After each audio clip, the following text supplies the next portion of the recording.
Masbate pretty much lies smack bang in the middle of the Philippine archipelago and is known as the Texas of the Philippines. They take ranch life pretty seriously over here, so we're off to a real cattle ranch to see what it's all about. All right, we're just here with Randy Fabbis. He runs the Fortuna Ranch. It's a family business. How long has this ranch been here? We started it in 1976. This is the map of Masbate. Masbate province is composed of 3 islands. This is Masbate Island, where we are. This is Ticao, and this is Burias Island. You landed in the capital, Masbate City, and you went by road to Milagros, turned into Calasuchi, which is in a cove, and that's where you took the boat. Right, okay. And then you went along the coast to Tigbao, which is here. And then your ranch is just over there, is it? Yeah, there. Tigbao. Okay. That's the name of the place. And then this is a bigger... Yes, this is the complete layout. We have about 12 divisions, and we have 3 herds. Each herd rotates around 4 divisions. That way we can minimize external parasites by breaking their life cycle. And the grass has a chance to grow back by the time they go back. How long is the cycle? The cycle should be ideally about 3 weeks to 1 month. We go for 1 month to give it a chance to grow more. Because you are the only fully certified organic ranch in the Philippines, right? Which is quite a big deal, right? It's quite difficult because you can't rely on chemicals for external parasites and internal parasites. You can't use growth hormones, which is normally what people use to make them gain weight faster. So we got to do it the slow way. The majority of the diet is grass. And the whole ranch is certified because we don't use any fertilizer on it. That's why you have different areas where they can sort of graze and then move across. And that's obviously down to the grass that can regrow. To me as a chef who gets things like in packages that it's organic, we don't really understand how difficult or how much work goes into organic farming. So, I mean, this is a really good eye-opener for me to sort of see how difficult, how natural everything is. It takes a lot of time because the cow can only have 1 calf at a time, and it takes 9 months for the you call it the gestation period, the pregnancy. And then when it's born, by the time it gets to market, it's about 2 more years. One 200-kilo carcass will take us about 3 years to produce. What is the optimum age for a cow to be slaughtered? Because obviously when it comes to things like lamb, everything over a year old is mutton. Ideal age is anywhere from 18 months to 24 months. That would be the prime. Right. Okay, then as you grow older, you have 2 to 3 year olds, 3 to 4, and then 4 up. Okay, so the best steaks come from a younger animal. Yeah, because it's got less muscles for it to work in. So you don't slaughter on the farm, you take it to... APDC, yeah, it's called the Animal Products Development Center. That's a government slaughterhouse run by the Bureau of Animal Industry. Yeah, so they have state-of-the-art facilities. Yeah, which is very important, right? All right. Well, I'm excited to see the rest of the ranch. Let's go and have a little walk around and have a look. All right, thank you.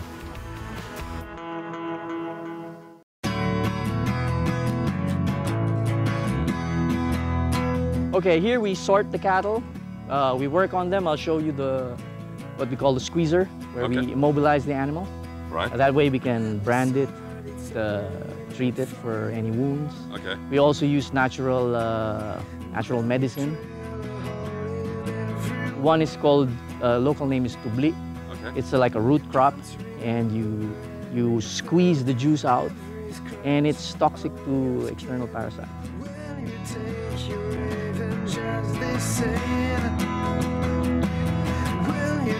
What is this area we're in now? Okay, this is our main work area. This is called the squeezer, where we put the cattle in and then squeeze them, immobilizing them so you can treat it. Right. Safely, mainly for both our safeties. Yeah.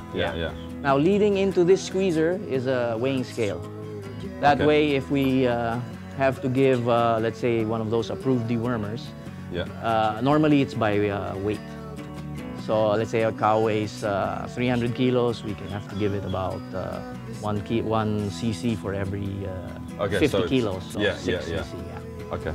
So when we do inventory, also here, and this corral is also divided into several rooms. That way, if we want to sort out by size, we can do it. For example, if I need to segregate the weaners, they call them weaners when they're about 6 months. Want to segregate them from their mothers, this is where we do it, and then we put them in that fattening paddock. Right, okay. Because if we don't, yes, if we don't remove them from their mothers when it's time, they'll just keep on sucking, and the mom won't be able to recover and get rebred.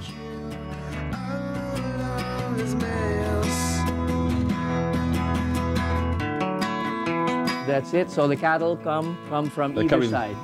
And then we have two alleys leading to the squeezer. Right, okay. Mainly this alley has the weighing scale. Right. But if we're not going to weigh the animal, we use the other one. Use the other one. That way we don't deteriorate the mechanism. Yeah.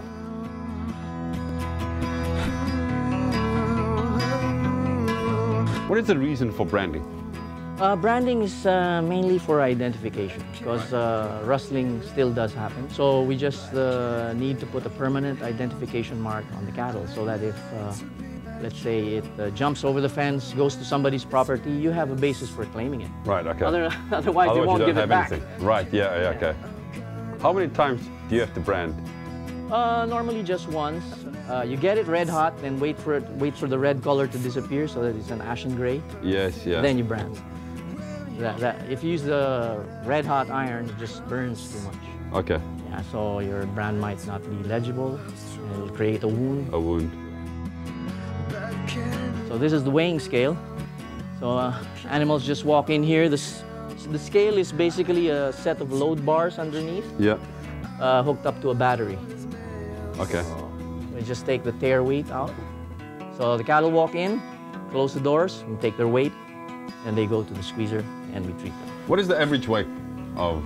For mother cows, it's about 400 kilos. We actually get cattle up to 550 kilos, and that's on grass. Yeah. And what's the biggest one you've ever had? On the ranch about 750. Wow. That's enormous. And that would be a bull. Yeah. Although some of the offspring that we sold before to Pangasinan, which is a market for yearlings coming from Masbate, these are the backyard growers. Right. So I was told once that one of the offspring of our cows reached 1,000 kilos. 1,000 kilos? 1,000 kilos. That's enormous. After the break, I'll teach you more about beef cuts and where it's actually located on the animal. Check.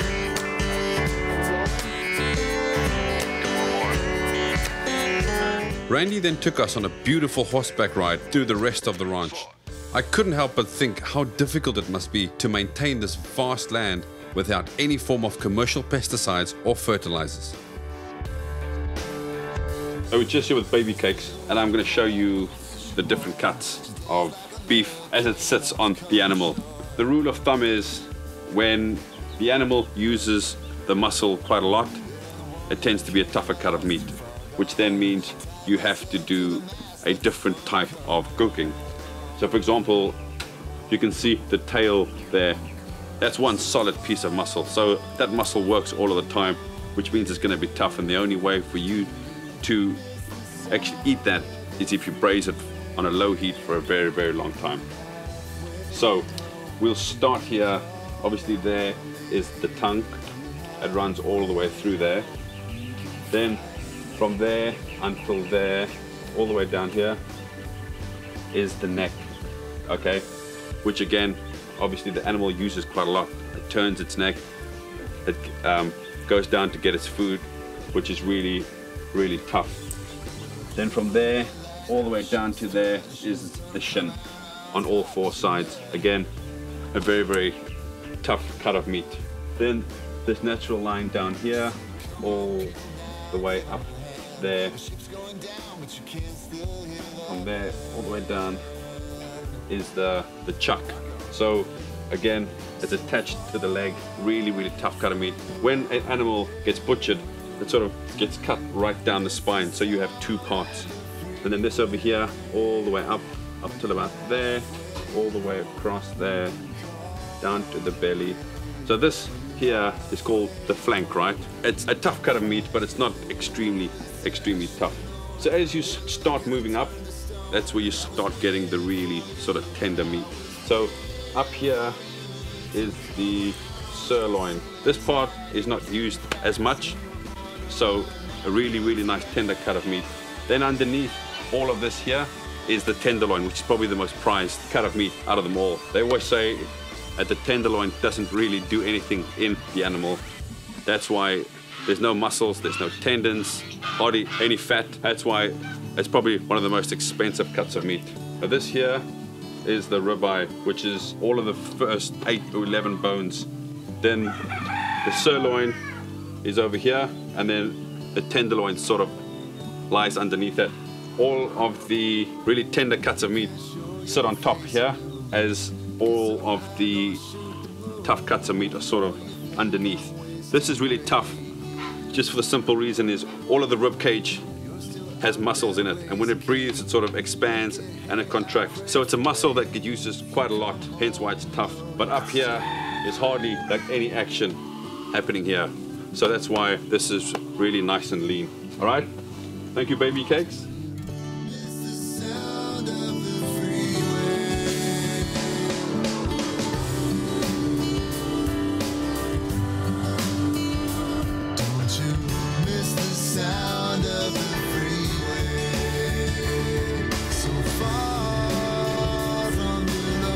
Coming up next, we head to a restaurant in Manila that serves the beef from Fortuna Ranch.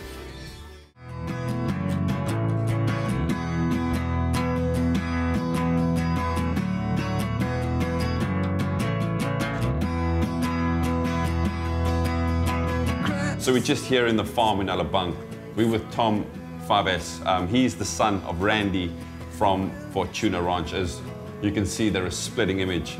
Thank you very much for having us. So sort of explain to us about this restaurant. How long has it been? So we've been open for about 2 months. Okay. Yeah. And we use the beef from the farm. Right. So whatever you're gonna eat here is from our farm. I mean, So, the beef. yeah, I had a look at your menu earlier, and the prices are pretty affordable. Yeah, pretty affordable, right, for organic. How were you able to get the prices down? Well, if it comes from the farm, straight from I only have my dad and then our family, Yeah. and then straight to us. So Okay, so you've sort of cut out the supplier, and it sort of comes straight from the farm. All your burgers are sort of handmade. All of the meat comes from yeah, farm. we don't have any extenders or So it's 100%, Yeah. 100% beef. just 100% pure certified organic beef. All right, fantastic. And how is the restaurant going? Yeah, we're doing pretty good. Yeah, Me as for a guest 2 months. coming in here now and seeing all the farming methods in Fortuna, it sort of makes me appreciate the meat a lot more. So you basically run this part of the business, Yeah. and then your family runs the other part. the ranch part. Okay. Now I want you to try our double cheeseburger and beef jerky. I'm excited. Let's All do right, it. let's go. Wow, that looks beautiful.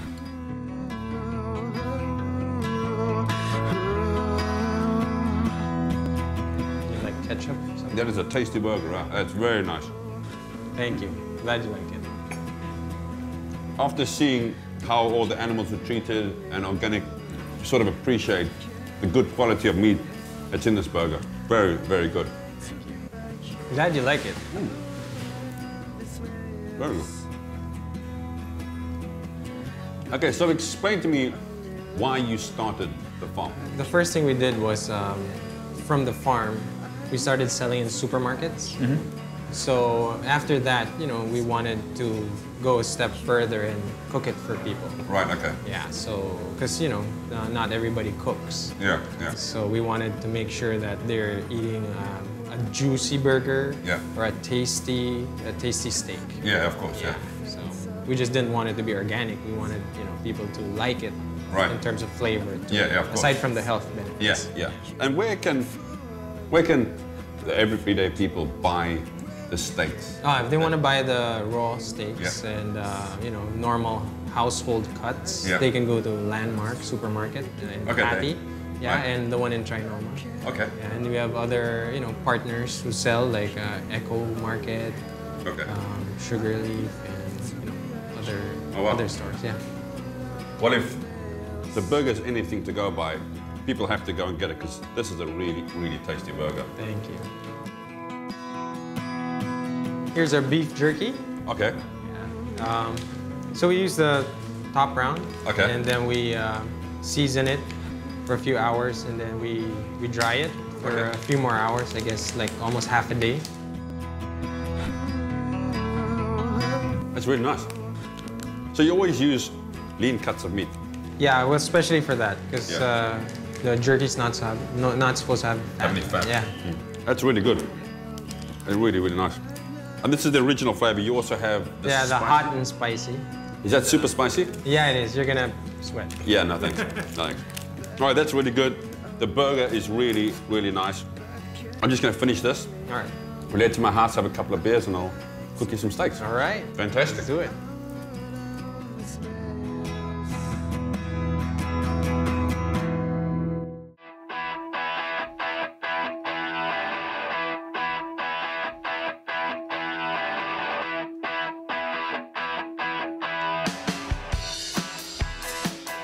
Everybody loves a good steak, right? Now, I'm going to show you the few fundamentals on how to get that restaurant quality steak at home. Okay, so the first thing you have to do is you have to make sure that your steaks are not sort of taken straight out of the ref and cooked immediately. The change in temperature from extreme cold to extreme heat is going to pull all the fibers together. So take it out of the fridge about 20 minutes before it needs to be cooked. Don't season it too far in advance. Basically, salt draws out a lot of moisture. So if we season this steak and then leave it, it's then going to draw out all the blood, and you'll find your steak being a really pale color. Okay, so we've got salt and pepper here. We're just going to season it. And also the amount of salt that you put on is also very, very important. You're going to lose quite a lot of salt on the actual barbecue. Some of it will fall off, and you need to make sure there is quite a lot of seasoning on top. Now get your grill as hot as you can. We'll just put this down like that. And you can hear that sound. That's exactly what we're after.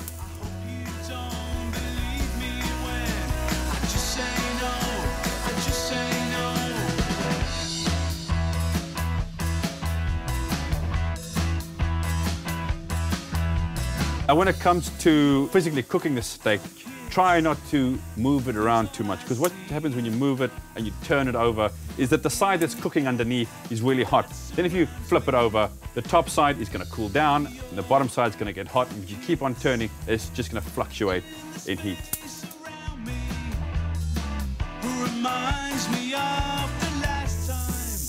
I've got a really nice brown color on it, and then I've turned it around. So it's pretty much halfway cooked on one side, and then turn it over onto the other side.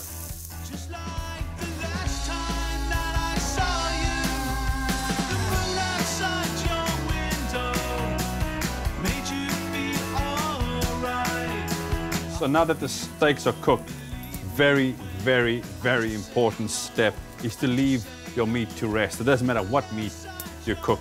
Just take it off the grill, leave it for 5 to 8 minutes just to relax, and you'll find it'll bleed a lot of its moisture out. And that moisture is sort of trapped inside of the meat fibers, and that'll just release out of the meat. It'll sort of leave you a really nice pinkish color inside, and then carve it, and then you're ready to eat.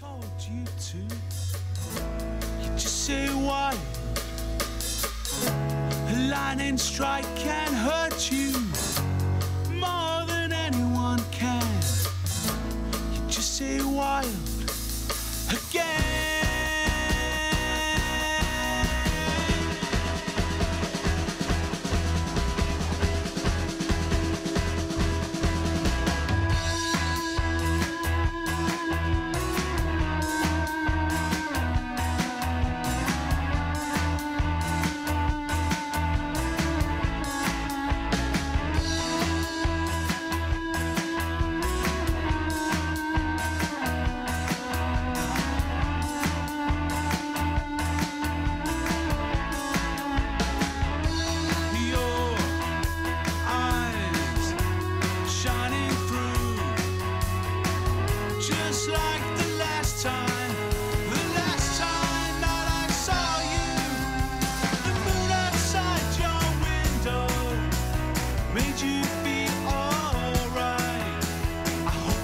Next time on Market to Master.